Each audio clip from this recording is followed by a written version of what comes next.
Good evening, everybody. It's good to see you tonight. We are turning tonight to a very chaotic theme: revolution, chaos, real chaos, and retreat. And so we've had two classes already. We're in part 3. The first class was on the early missionary work, primarily in Alaska, in the early Russian mission there. We spent a lot of time on that.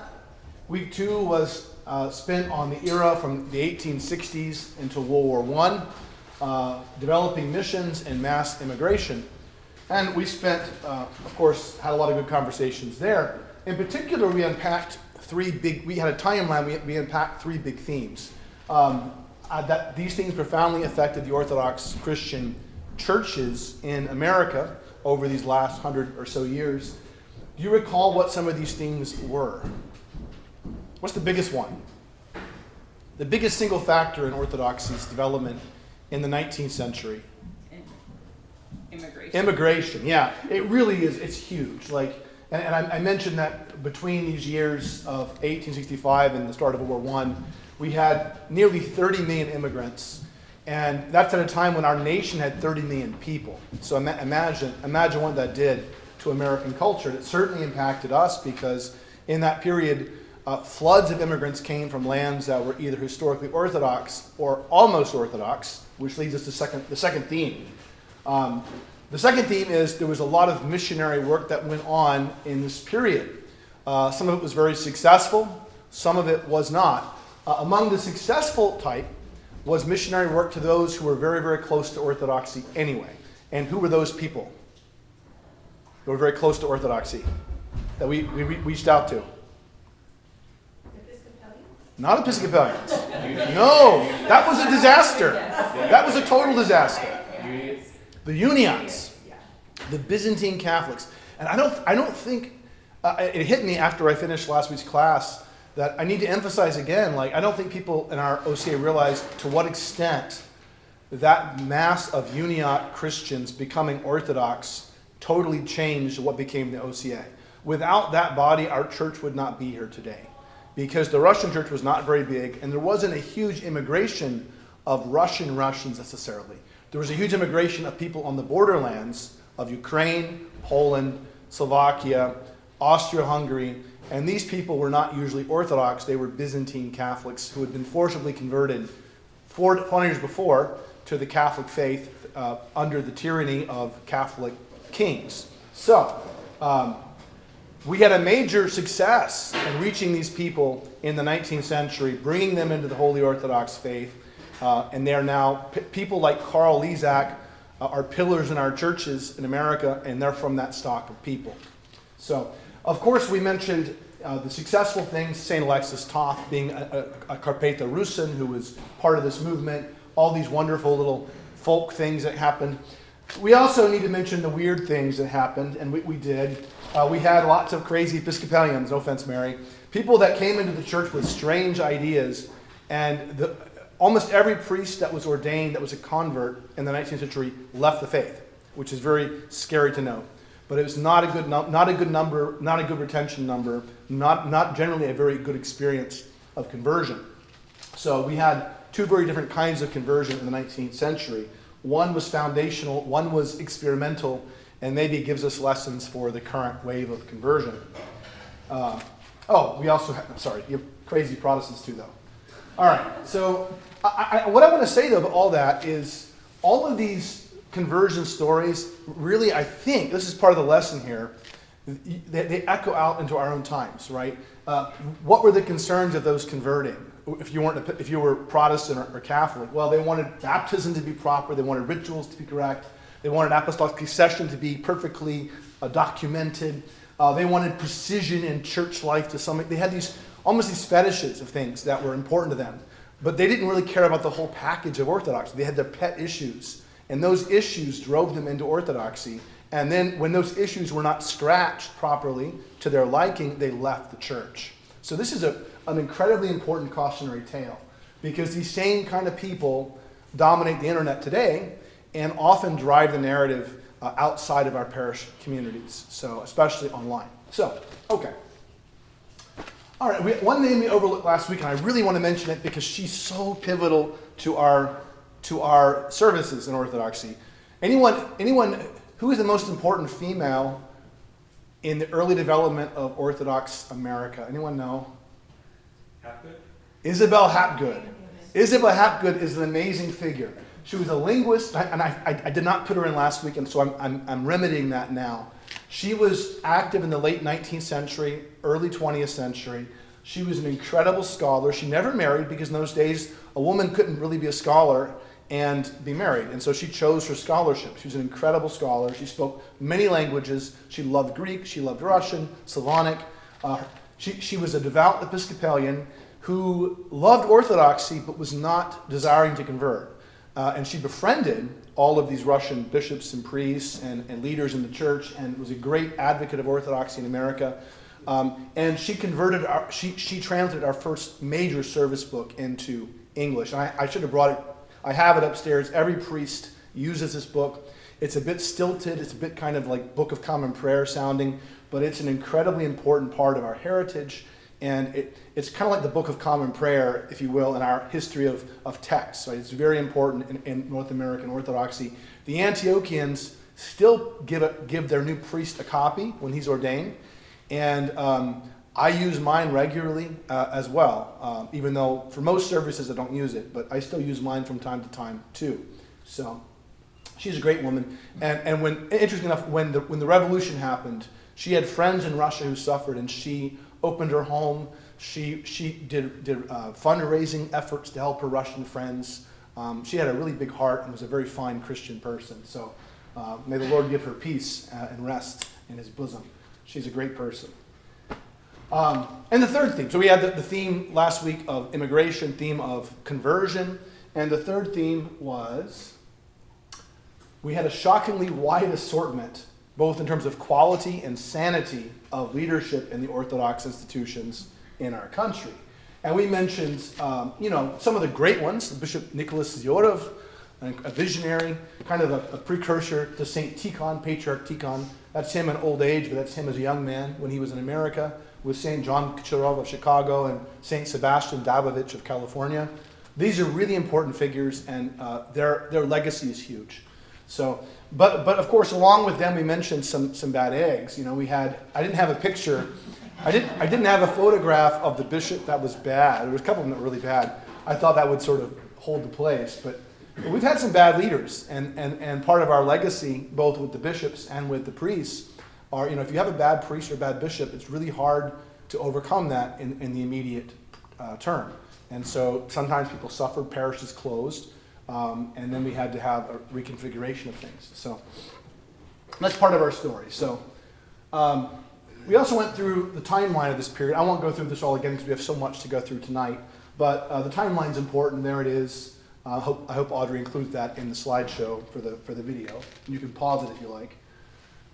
But this brings us now to our present class, part 3. And it's going to get even crazier, gang. Trust me. It's going to get weird.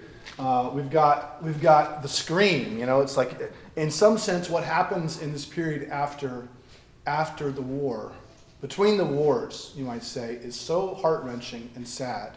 It breaks your heart.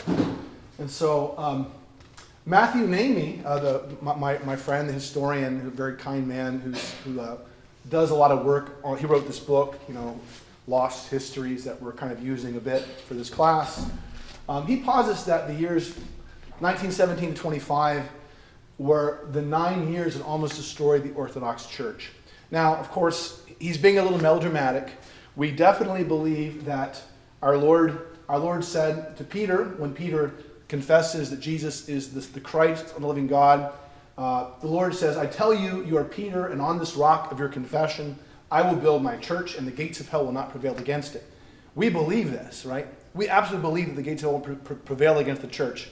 However, I'll tell you, church history does instruct us that there are times in history when the church does cease to exist in parts of the world, through our sins, through history, through whatever. One example is North Africa. When the Muslims came through in the 600s, the church was so racked by schism and scandal in North Africa that when the Muslims came through, the whole institution collapsed. And to this day, there's really not much of a Christian presence in North Africa Certainly not much Orthodoxy, maybe only in port cities where the Greeks have parishes. But the point is, we should take this seriously. The church, the gates of hell will not prevail against the church, but we must be careful because the gates of hell could prevail in America or in Greece or in any one place in the world, in Russia, in Ukraine. It could prevail. And so we want to be very thoughtful and mindful about that all the time. So here we are. We're at week 3, revolution, chaos, and retreat. Let's just quickly go through just some quick outline here. We have World War I is sort of the first thing that happens. The Russian Revolution is the second thing, and we'll talk more about that in a second. We have the formation of the Greek diocese and other dioceses, jurisdictions in America in the 20s, sort of as a reaction to the collapse of the Russian mission because of the revolution. And we have, what's in 1929? The Great Depression. There's some great stories about that I'll share. And then we just have the challenge of immigration changing during this period. We'll talk about that as well. And then, of course, World War II and what that does to our churches and the beginning of the Cold War. Well, that'll be our transition at the end of tonight. So, okay, sorry. So here we are, World War I. This is where we're going to start. World War I. One of the saddest things I ever read. Have you ever read The Guns of August by Barbara Tuchman? It's a great book. It's about the beginning of World War I, and it describes the giddiness in all the major capitals of Europe. The war was beginning. Isn't this great? In Moscow, they had parties and they had celebrations. And every major country thought the war would end in a matter of weeks. Be some incredible breakthrough, and the nation would be victorious. In Moscow, it was the same thing. They were celebrating the beginning of the war, not knowing that this war would throw their entire nation and their church and everything about their life into chaos. So, anyway, World War I, it began with patriotism and support for the empire, for the Tsar, for the royal house. But as it went, they experienced more and more defeat, and chaos broke out. And eventually, of course, we get to protests in the streets. In early 1917, we have the February Revolution, and then in October, we have the Bolsheviks complete the action toward radicalism. Vladimir Lenin returns in that time period and leads this movement. Some call it a revolution, some call it a palace coup. Regardless, it's a major turning point in the history of Russia, and an atheistic regime that explicitly hates the church and Christ and any religious belief is made. It takes over the state. So immediately there's martyrdom. This was actually the very day of the Russian Revolution in October. St. John of Chicago, who was a major figure in America, he's now back in Russia. He is martyred brutally by Bolshevik squad near the palace. That's his church there. That same month, actually, later that month, in Moscow, the Russian church convenes the great 1917 through 18 local church council of the Russian church, which is very important. You can go to this church is still there. You can go see it. Actually, it's a beautiful part of it. Now it's called St. Tikhon University. But St. Tikhon was elected patriarch. He was a bishop, metropolitan bishop. He was elected patriarch of this council. And the council was going to do a lot of really interesting things. They were going to explore going on the new calendar. They were going to explore modernizing church life a bit, They were not monarchists, interestingly enough. They were not into the monarchy. Most of the bishops were not hardcore monarchists, which is very interesting when you look at kind of their stories. They were mostly moderate churchmen who cared about their country and, of course, their church. And like our All-American councils, there were lay people present and priests and bishops taking the lead, but all of them represented. And our current All-American Council still follows this model of participation from the bishops and the clergy and the lay people. It was a very interesting kind of moment. And this becomes important for the OCA later because this forms our kind of example of how we do church. So it's very interesting. But this council, the big thing is they oppose the Bolshevik regime. They elect Patriarch Tikhon as patriarch, and they work to just hold on tight for the duration that's coming. They know something bad's coming, and they end the council early in order to just deal with what's going to happen. So, weirdly, 1917 was also a strange year for a lot of Orthodox things. As the revolution's happening in Russia, Georgia claims independence, and the church in Georgia, which was for 200 years under the thumb of the Russian church, declares its autocephaly. This is an interesting moment in the history of Orthodoxy. The Antiochian church is literally starving. The Ottoman Empire has collapsed in World War I, and all over Damascus and that whole area, the people are not well, and even the church has fallen into factionalism in this time period. It's a really rough time for the Antiochians. In Greece, there's revolution happening too, and civil war. There's a royalist party loyal to the king, and there's a reform party, a liberal party, under this guy named Venizelos. And the two of them go back and forth. And in fact, during this entire 9-year period of the church almost being destroyed, you're going to find this bickering between the different parties of the Greeks and the church getting caught up in some of this stuff and suffering mightily because of some of these disputes. The church in Jerusalem, we have the patriarch there, of course, is in chaos and under oppression by the British, who make the Balfour Declaration, which does what? What is that about? Guarantees a homeland to the Jews. A homeland for the Jews, which isn't inherently problematic for us, except that half the people there in Palestine were Orthodox Christians, and it was their land that was promised to the Jewish settlers. And so it creates this very, very much a conflict that is still unfolding even up to our time. The only good thing about it now is almost all the Christians are gone. They've left, come to America, or gone to Australia or the West. Most of the Palestinians left are Muslim. But it sets up this entire disaster that we're still working through now in the Middle East. Other things in 1917, the Church of Bulgaria is still in a pretty difficult schism with the rest of Orthodoxy. You might remember the Greeks in the 19th century wrote an encyclical at I forget what council it was, but a letter condemning the sin of philotism, which is sort of racism or ethnicism.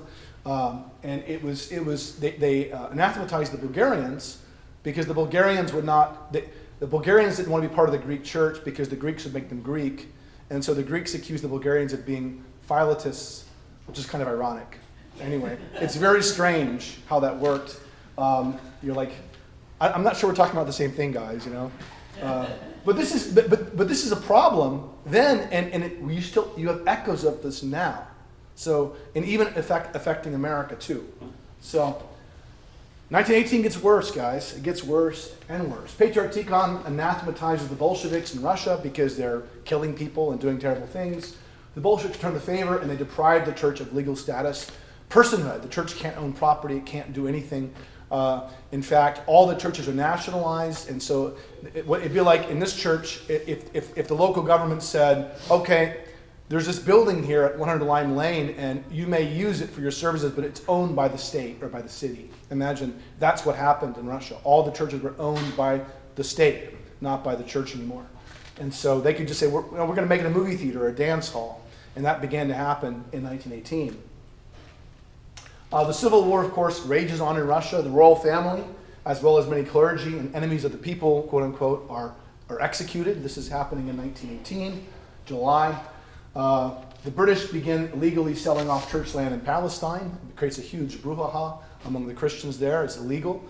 And then the ecumenical patriarch that resigns in disgrace over failures to protect his flock from the Turks, because the Ottoman Empire is collapsing and there's mass terror as everyone's horrified. What's going to happen now? The Sultan's gone. The empire's fallen. This new guy's Ataturk, and the war is almost over. It's crazy. And the Greeks and Turks are caught up in this mess that will last for several years.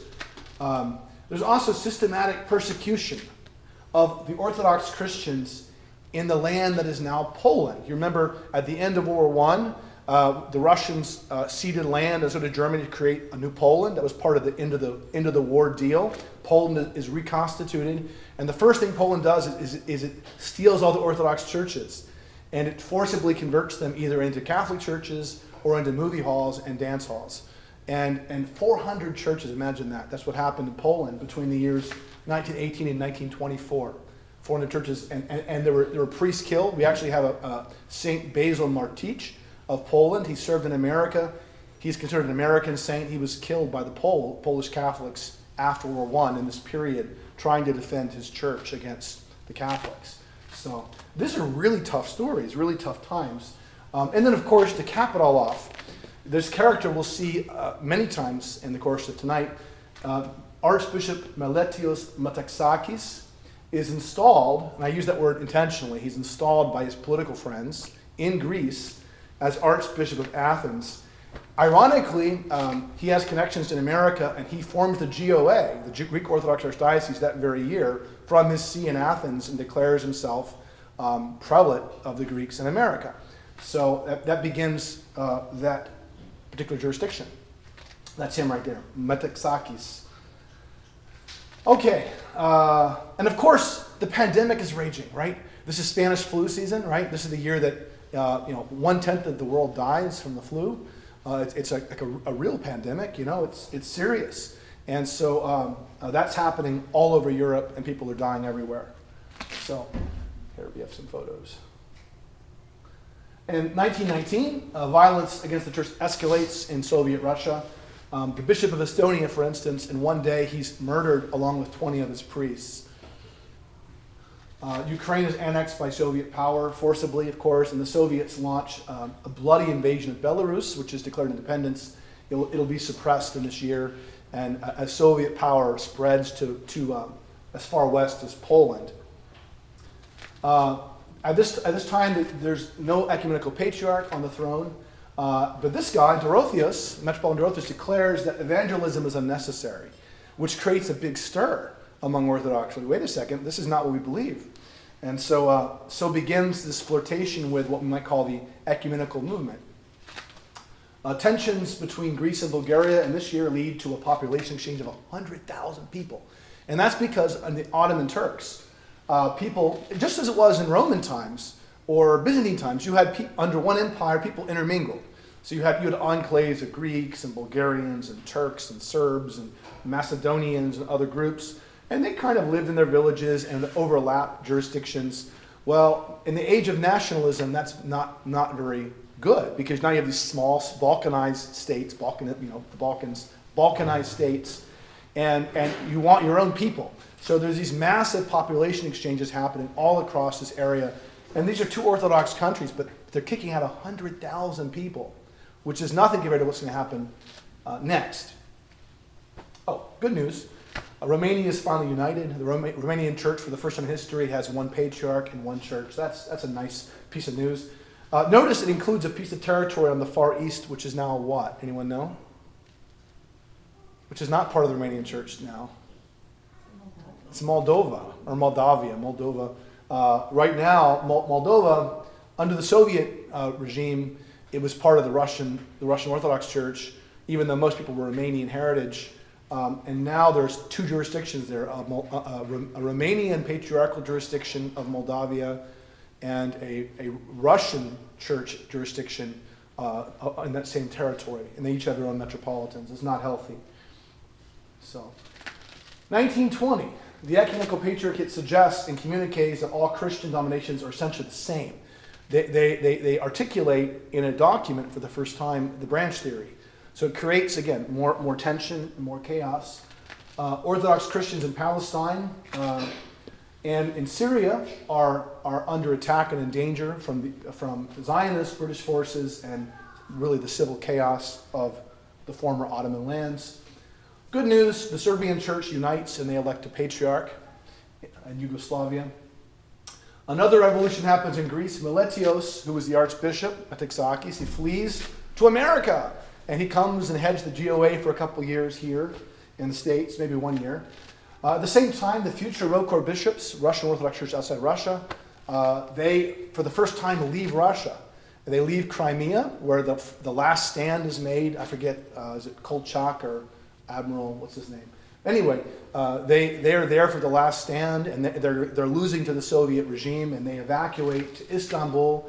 Patriarch Tikhon and the patriarchal locum tenens of Constantinople give them a blessing to stay there and have church there and do bishopy things taking care of their people in exile. And so that's the beginning of Rokor outside of Russia in Istanbul, Turkey, of all places. This is the great first hierarch of the Russian church abroad, Metropolitan Anthony Krapovitsky. He was interestingly a close associate of Patriarch Tikhon, and when they were electing the patriarch in 1917, he was one of the three candidates that was elected. There were three candidates elected by the body of the council, and the rules they had in place were they would put the names into a chalice and have the oldest monk in the church fast and pray and then draw a name out of the chalice. And the name selected was Tikhon, not this guy. But they were friends and they were colleagues of a real sort.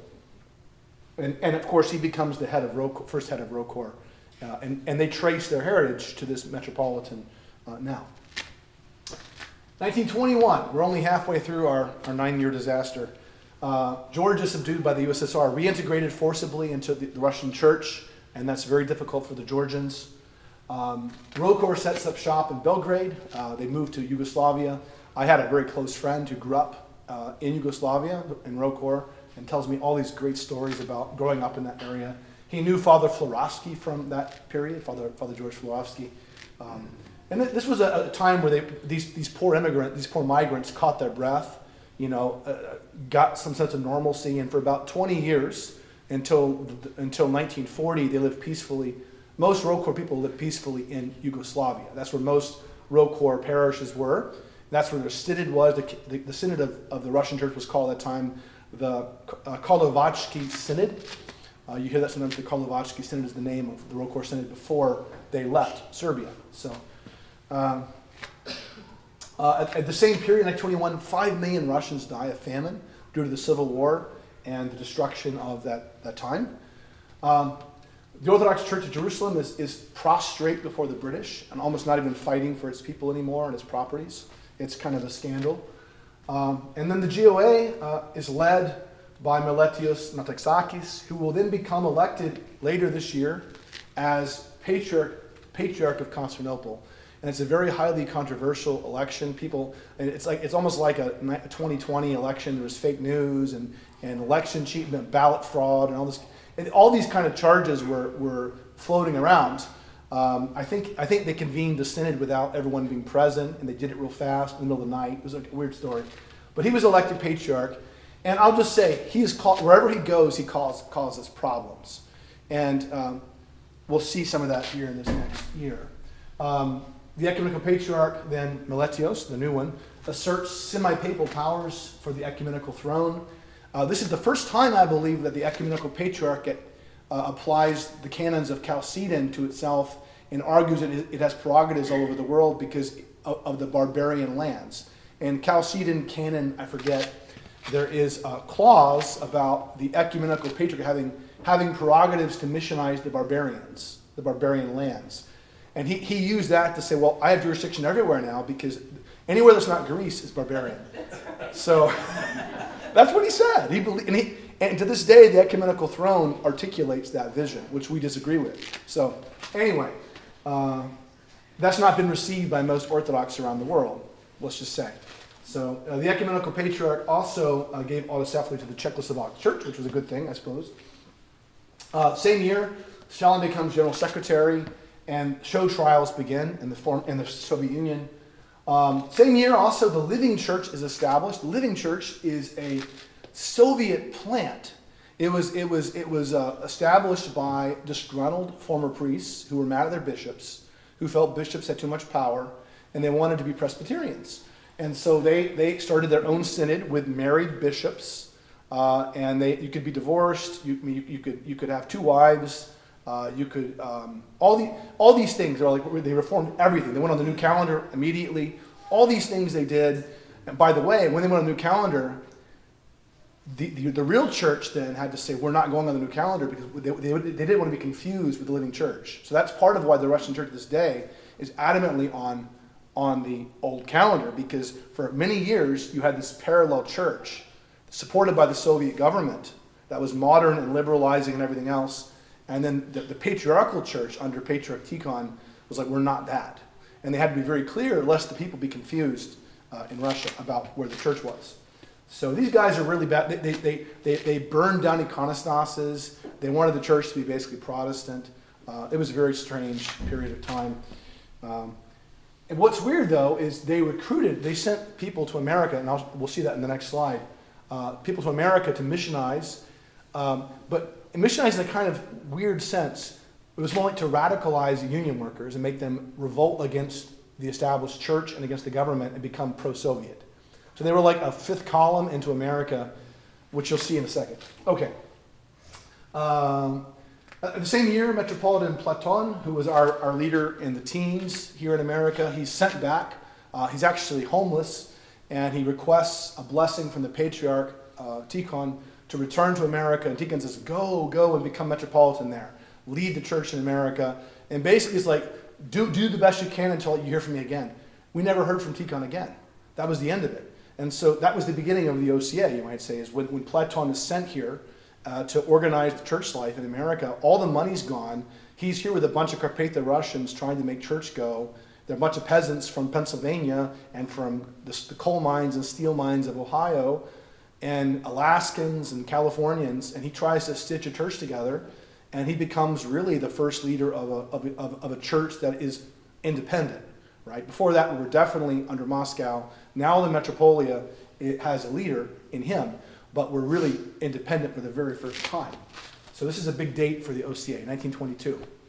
The same year, 1922, Patriarch Tikhon condemns Rokor under Soviet pressure. Rokor got really loud. Rokor wanted him to condemn the Soviets completely and banish them to hell publicly. And Tikhon, the problem that he felt was, he said, I think what they're doing is diabolical, but if I come out too loudly, it will hurt my people. I'll lose more clergy and more people. I'll lose more churches. And he said about Rokor, they have the luxury of being overseas. They can say whatever they want. But I have to be mindful of how what I say will be received in the halls of the Kremlin. So he had to walk a very fine line. I have a lot of respect for him and his successors in Moscow because they had to be faithful to the church, but also not get themselves killed unnecessarily. Later on, in this interwar period, I don't have a slide about him, Patriarch Sergius of Moscow, he is torn up because he's had to make compromises with the Soviet state. And one day he's crying and serving a panikhida, a memorial service. And they realize he's praying for the monk Sergius. And his priest with him, why are you praying for who's this monk Sergius? He said, I'm praying for myself. And the guy said, why? He said, because when I die, they won't pray for me. I've made too many compromises, and God have mercy on my soul. But that was the kind of problem of this era, right? With Soviet power ascendant and the church utterly prostrate. What saves the church in Russia, actually, is World War II. When World War II happens, Stalin opens the gulags up. Hundreds of bishops are taken out of jail. Many were killed, but many survived in the gulags. Saint Luke of Crimea was he was in the gulag for a while. Brought out, he was a medical doctor. His deal was, I'll be a bishop and I'll be a surgeon and let me do my bishop thing on the weekend. And he did. And so that was how the church survived. With the war, the church got a new lease on life and was able to sort of thrive until Stalin died, actually. Once Stalin died, Khrushchev was a persecutor, and so he put the screws down again on the church. But that's the 1960s, 50s. Okay. Patriarch Militios is up to no good again. He announces that Episcopal orders are all valid, and they were all the same, which of course upsets Mount Athos. It upsets people who are, more traditionally minded, like most everybody else. And at the same time that he's doing all this jazz, the catastrophe is unfolding in Asia Minor. What is the catastrophe? Do you know what it is? The Greeks call it the catastrophe. It's the burning of Smyrna. Well, it's the attempt to recapture. Yeah, it's a couple things. It was a military effort at the end of World War I. The Greeks were feeling kind of giddy. They were going to reconquer Constantinople. And so they invaded, and they went all the way, they came all that way into Turkey. And their lines were too far extended. And in the end, they were pushed out. Even Smyrna was a Greek city at the time. but they were pushed out forever. They lost Smyrna. They lost any hope of Constantinople ever having. They had liturgy in Hagia Sophia, but only for a couple of days, and they were pushed out once more by the Turks, and they never got it back. But it was the end of what they called the Great Idea, this vision of reestablishing kind of the Byzantine Commonwealth. And ever since then, they've been kind of shunted off to be like modern Greece with, Athena and all that kind of stuff. But there was an attempt to make it more Byzantine, more Christian, and that would have involved Constantinople being the capital again. But it didn't work, and it was a disaster. And in the end, the result was the Great Population Exchange. Millions of people ethnically cleansed from across both countries and shipped to the other country. So Turks were shipped out of Greece into Turkey, and the Turks killed a whole lot of people in Turkey, either shipping them off to Greece or killing them before they got there. I've told the story of Father George Wilson's family, my good friend Father George, formerly at Panagia in Lexington. I was at a reunion once, and his daughter's name is Cleoniki. And his cousins are there, and there's like 30 Cleonikis. I'm like, what is going on? Why are all these names? Cleoniki. So, during the population exchange, there was a baby named Cleoniki, and they were herding the Greeks onto a boat to leave, to kick them out.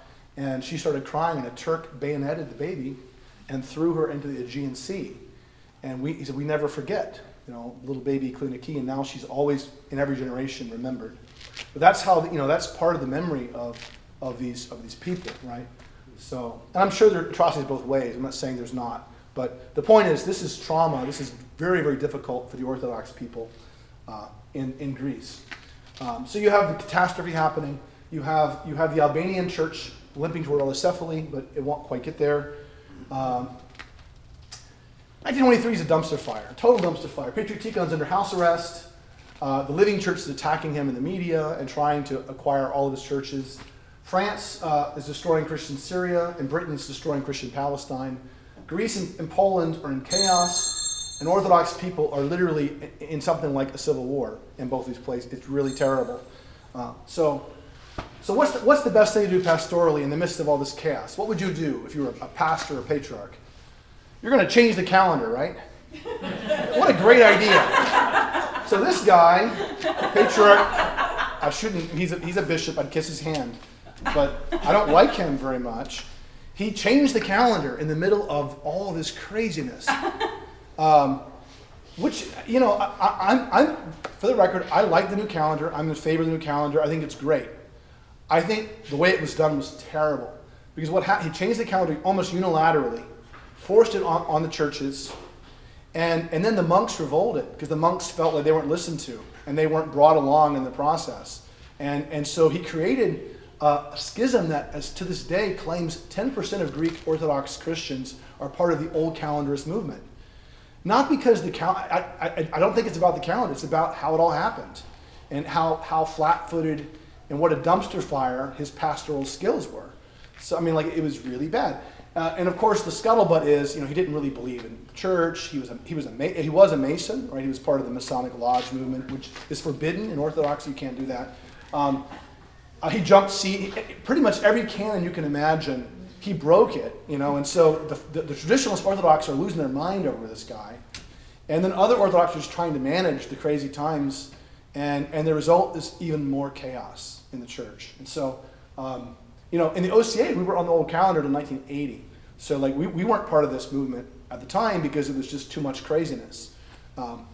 Anyway, so I could say a lot more about him, but I'm not going to. I don't want to slander him, but I would say if you want to read more about him, you can go to orthodoxhistory.org and just Google Metropolitan Patriarch Meletios Metaxakis. His life was very colorful, very interesting, very controversial. I'm not a fan, but you might be. I don't know. 1923, more than 23. The Living Church comes to the New World. They bring this Metropolitan John Kedrovsky. He was a married bishop, married priest. He doesn't look like much of notice how big all his crosses are. It's just ridiculous. And he sued to get the Russian Cathedral in New York and won it, and then he lost it. Went back and forth. There was a whole lot of drama. It was such a scandal in those years.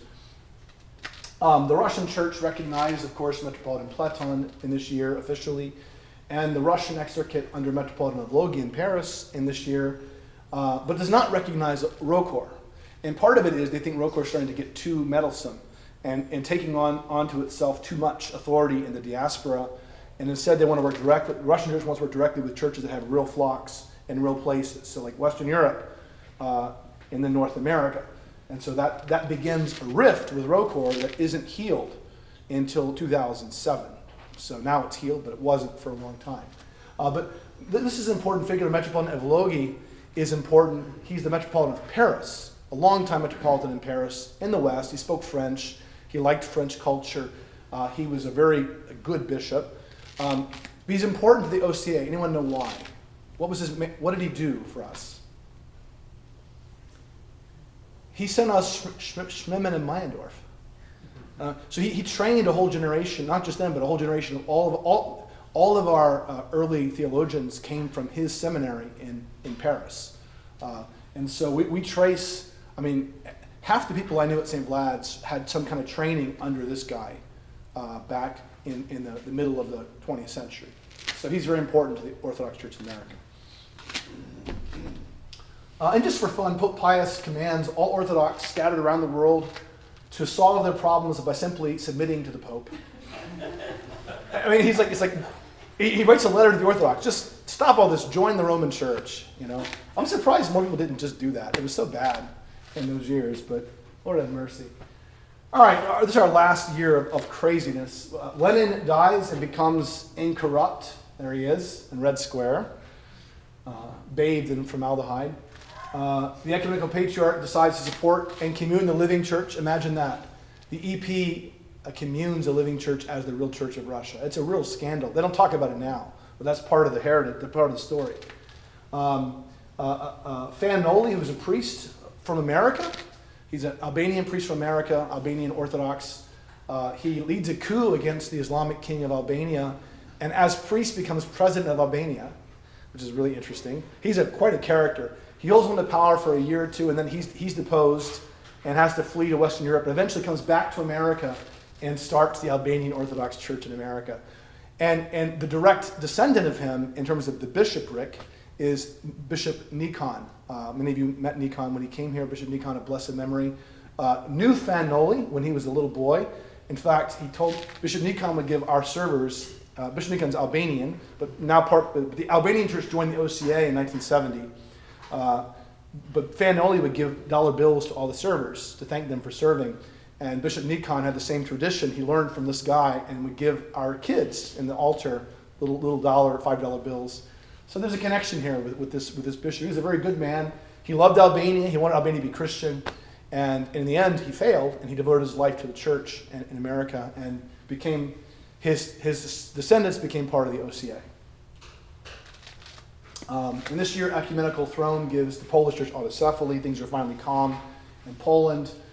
And the new Turkish government decides to let the EP stay in Turkey, in Istanbul, in Constantinople, so that they might make a mockery of the Patriarchate. Then they say this publicly. They want to make a mockery of the Patriarchate. And there's a debate within the Patriarchate. Do we move to Thessalonica? Do we move to Mount Athos? Do we move wherever? In recent times, the question was, do they move to Switzerland or to America? There was actually a serious conversation at one point to move the ecumenical patriarch to D.C. And let him just take residence here and then have the Americans unite under him. I'm kind of glad that didn't happen. But nonetheless, it was an interesting idea. And this problem of Istanbul is not resolved, really. He's there for now, but there's only about 4,000 Greeks left in all of the city. So, there are actually more Russians living in Turkey now than there are Greeks. So, in 1924, we had an immigration act that slowed immigration to 2% per year. So it's a big shift. After World War I, we have this change. The war changes a lot of things, and then there's way less immigration coming in. And so the OCA, the people in the OCA, there's almost no immigration after this into the OCA. The Greeks had a lot more, and the Arabs had a lot more, but we had a lot less. And part of why the OCA was able to go native faster was because we didn't have the constant flow of immigrants coming in, which we'll talk about next week. At the same time, Patriarch Tikhon dies, and with his death, almost all Russian bishops are imprisoned. I think maybe 3 were free for about a decade, and that's it. Only 3 bishops in the whole country. Where before there were 300 or 400 bishops before the revolution. Now there's 3 functioning in Russia. It's a catastrophe. It's a total disaster. And in the whole world, only 2 Russian monasteries remain functional. They had thousands of monasteries. Only 2 are left. Anyone know where they are? Was the Kiev caves? No. No. I suspect secretly there were monks living in these places, secretly, like living as hermits, in various places. I know the tradition of monastic life lived on in Russia outside the monasteries. But there's only 2, and they're not in the Soviet Union as it existed in 1920. Actually, Finland could be the 3rd one. You might be right about that. Maybe there's 3. So Valam Monastery moved from Valam Island to New Valam in Finland, and you could say that might be a 3rd one. But the 2 are the Pskov Caves Monastery in Estonia, which is independent for a while. They were free in Estonia after the Soviets occupied it for a little while, and then they got kicked out. This is my favorite monastery in the whole world. It's a beautiful place. It's been prayed in constantly for centuries without pause. And when Russia won World War II, Stalin let them keep it. And so it remained, it was in Soviet Union again. He never closed the monastery in this time. The other monastery is this over here. What is that one? Holy Trinity? No. Oh, sorry. No. St. Tikhon's. This is they stuccoed the outside. It's really pretty now. That's St. Tikhon's Monastery in Pennsylvania, the OCA flagship monastery. It's one of 2 monasteries, maybe 3 if you count Valamo, that has been open. Well, Valamo moved though.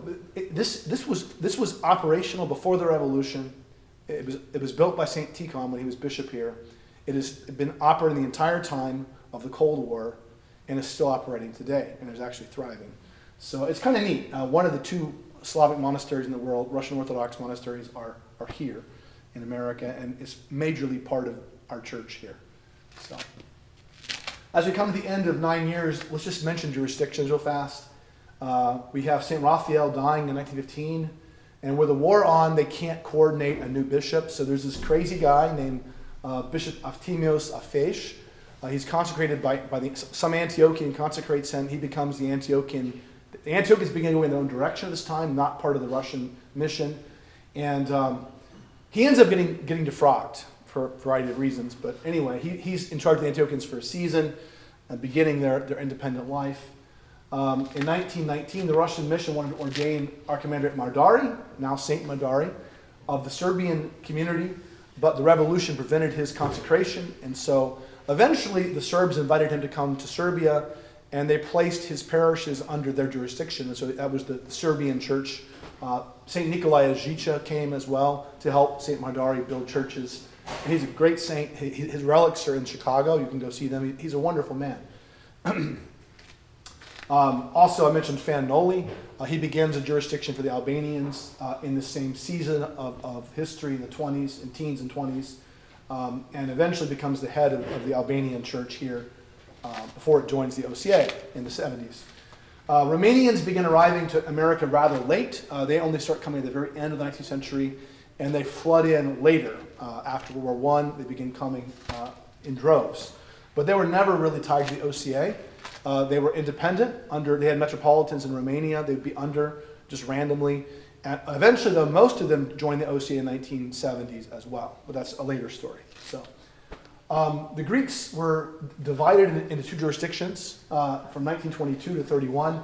Ironically, Patriarch Metaxakis, he tried to make a GOA, but it failed. It split in 2, largely because of the politics of Greece. You had the Royalist Party and the Venizelos Party always in conflict. And long story short, the whole thing kind of collapsed, and you had bickering jurisdictions. One under the Church of Athens, Greece, and one under the ecumenical throne. Because, as you might recall, the Church of Greece it's Greek, but not under the ecumenical throne. That's part of the history of independent Greece. So, anyway, memes. You find memes of this all the time, and unfortunately, there's not much good you can find about Patriarch Meletios. So, you find stuff like this regularly online. So, reviewing timeline here just for a second as we wrap up. 1929. We are in the season of the Great Depression. And in Pennsylvania, the bishops were feeling very happy that the 20s were roaring, things were going great. And so what do? They mortgaged the churches to raise cash for their diocese. And in doing that, it looked great on paper, but then what happened? The market collapsed, and all the loans were called on them, and they were going to lose every parish in Pennsylvania because they'd mortgaged them all. And thank God, the Anglicans, the Episcopalians, bailed us out. Some rich Episcopalians felt bad for the poor Slavs and their bad financial decisions and how bad their bishops were. And they bailed out all the Orthodox in Pennsylvania. But part of the anti-clerical attitude for people still in Pennsylvania is this memory of like grandma and grandma, they built the church with their own hands.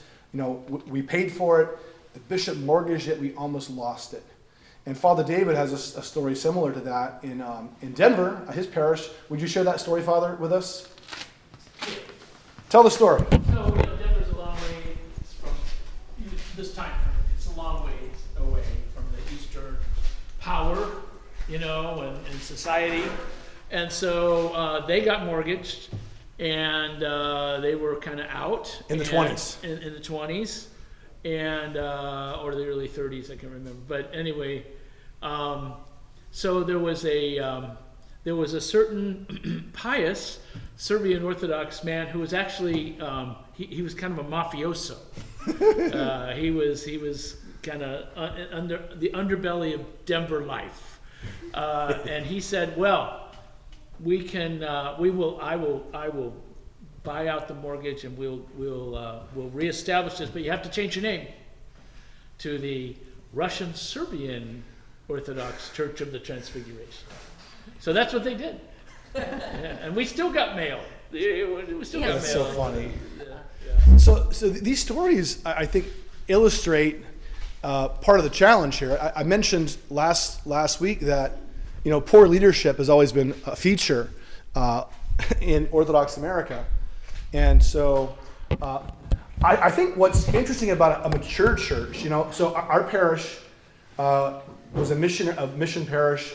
We had a very saintly man as our bishop, Bishop Dimitri of blessed memory, and it made us all very deferential to hierarchy, which is not a bad thing necessarily. However, it's good to remember the stories from our history of hierarchs making mistakes, sometimes stupidly, and realizing our bishops aren't perfect and that we have an obligation to be involved in our church life, both on a parish level, not deferring always to your priest's whim, but actually sometimes asking tough questions of your clergy, and also asking tough questions of your diocese. Because, as we know from history, they're not perfect. Just look at some of these characters we've talked about over the last 2 weeks. So, it's a good lesson for us. Historically in Orthodoxy, it is not just the bishops that preserve the faith, it's actually the entire body of the Orthodox. And I think that applies not only dogmatically, but also practically. And so, I encourage you all to be engaged, in church life.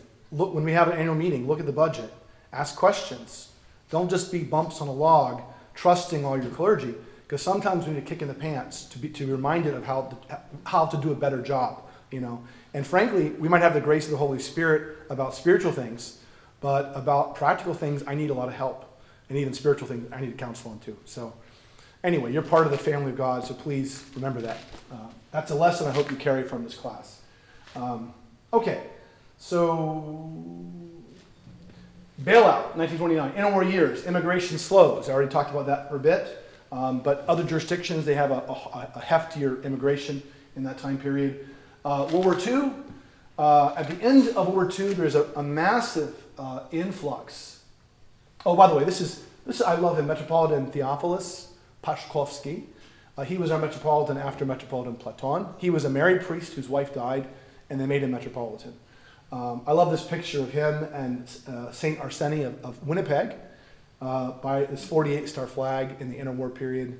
It sort of dates St. Tikhon's monastery. That's St. Alexis Toth's. If you've been there, that's St. Alexis's tomb right behind the altar of the monastery church. So I know this. I lived there for a year, so I find this picture very heartwarming, and just reminds me of how much continuity we have in our church. His son, by the way, was a war hero during World War II. He was an intelligence officer who worked with both the Russians and the American government against the Nazis. And he was known in Russian as Colonel Pash. They called him Pashkovsky.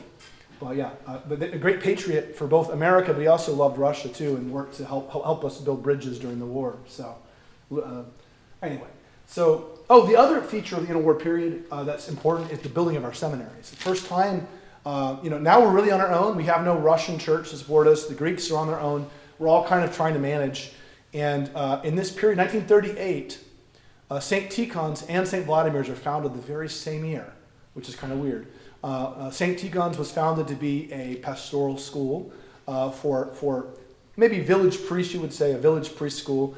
And St. Vladimir's was formed to become a sort of like an academy, a graduate school for priests. So they have a different focus. Even now, they have a different sense to them, even though the level of St. Tikhon's is pretty good now. Until the year 2000, they actually had an undergraduate program at St. Tikhon's. You could go from high school as an 18-year-old boy and enter St. Tikhon's Seminary and get a 4-year college degree and then be ordained a priest at the age of 22. Yeah, not a good idea. Okay. They stopped doing that actually long ago. Okay.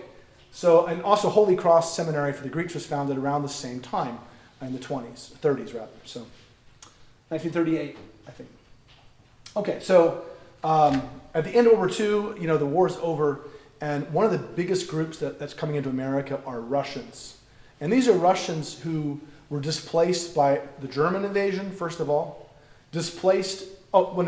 They're Russians oftentimes from Yugoslavia, refugees from World War I and from the Revolution. They'd settled there. A lot of them got in trouble in Serbia. You know why they got in trouble in Serbia?